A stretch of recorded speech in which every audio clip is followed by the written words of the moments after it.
राधे राधे। जय गुरुदेव। सभी संत महापुरुषों के चरणों में कोटि कोटि नमन।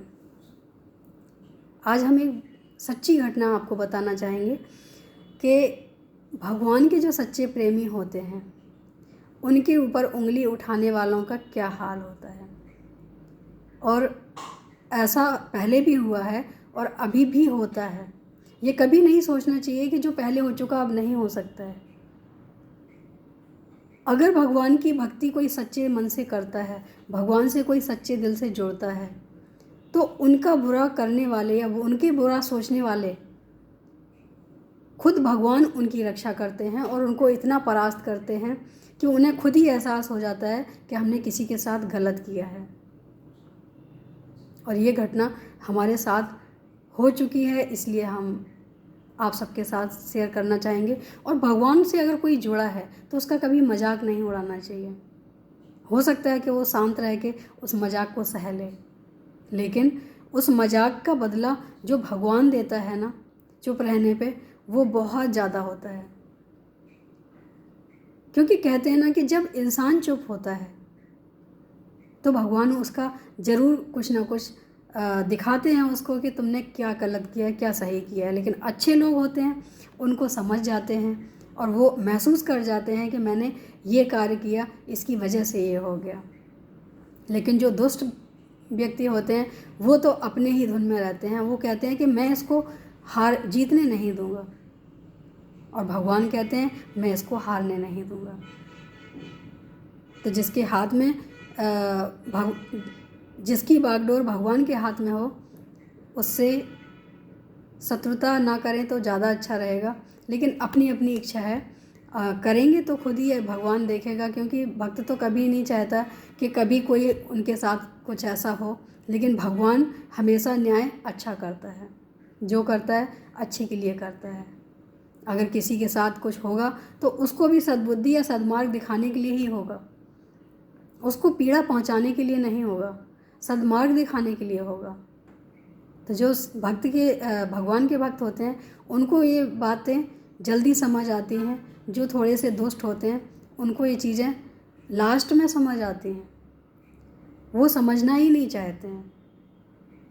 तो ऐसे ही एक घटना है कि जब हम वृंदावन गए तो वैलेंटाइन डे का दिन था।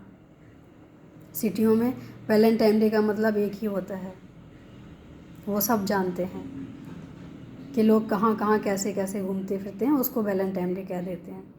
तो मुझे लगता है कि प्रेम के लिए कोई एक दिन ज़रूरी नहीं है, लेकिन हाँ दुनिया में है प्रचलन, तो हम भी उन्हीं के साथ अपना समय भी निकालना चाहेंगे जिनके अंदर, जिसके लिए हमारे अंदर प्रेम है।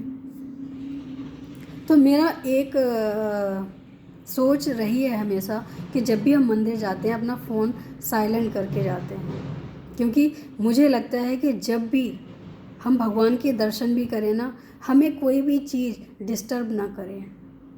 हमें कोई भी चीज़ ऐसी ना हो जिससे हमारा वहाँ मन भटके या हमारा ध्यान वहाँ जाए। जब हम भगवान के दर्शन कर रहे हो तो सिर्फ़ और सिर्फ भगवान ही हमारे सामने हो, हम भगवान के सामने हो, ऐसा हम भाव खुद लेके जाते हैं और ऐसा भाव भगवान खुद बनाते हैं। क्योंकि हम पूरे रास्ते एक ही भाव लेके जाते हैं।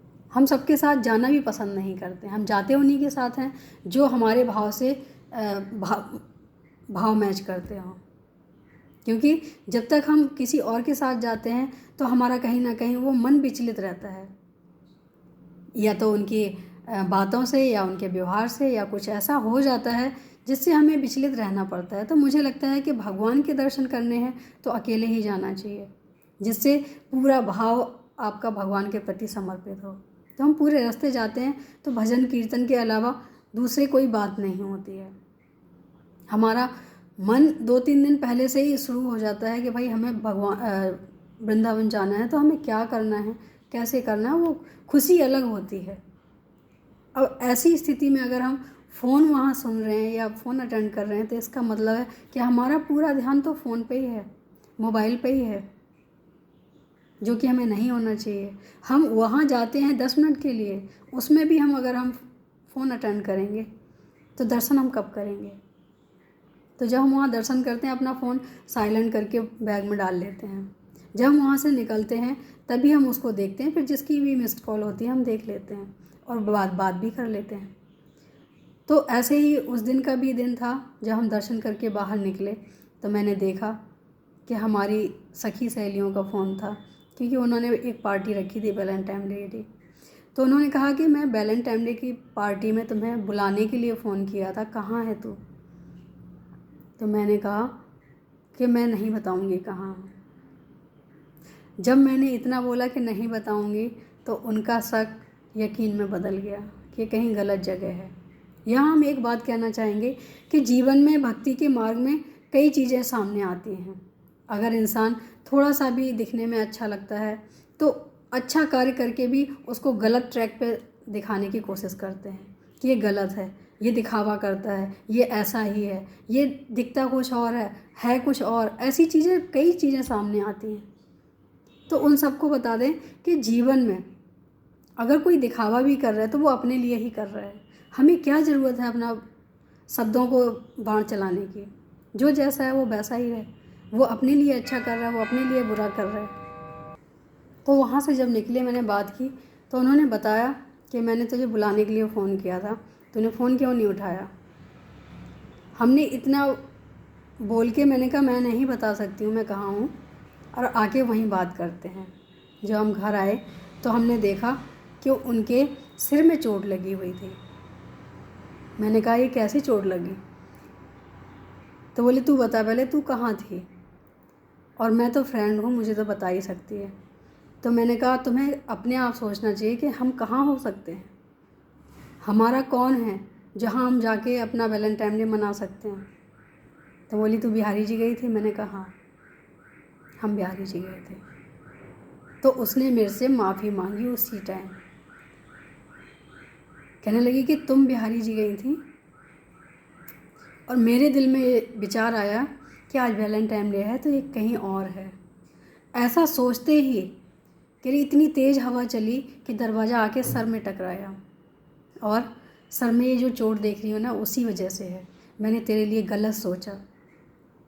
उसे अपनी गलती का एहसास हुआ, उसने गलती मानी। मैंने कहा ये गलती न तुम्हारा कसूर है और ना ही है हमारा, क्योंकि हमें भी पता नहीं था कि तुमने पार्टी रखी हुई है, और तुम्हें भी पता नहीं था कि हम बिहारी जी में हैं। मैंने भी तो यही बोला था कि हम बता नहीं सकते हैं कि कहाँ पे हैं, क्योंकि हम नहीं चाहते हैं कि हम जिसके साथ अपना अच्छा समय बिताएं तो हम सबको बताएं। तो ज़रूरी ये है कि तुम किसके साथ हो ये मायने नहीं रखता है। तुम्हारी आत्मा अगर धिक्कारती है और तुम फिर भी वही काम कर रहे हो तो वो गलत होता है, और ईश्वर के साथ किया गया कोई भी कार्य गलत नहीं होता है। चाहे वो प्रेम हो, चाहे मंदिर जाना हो, चाहे जहाँ जाना हो।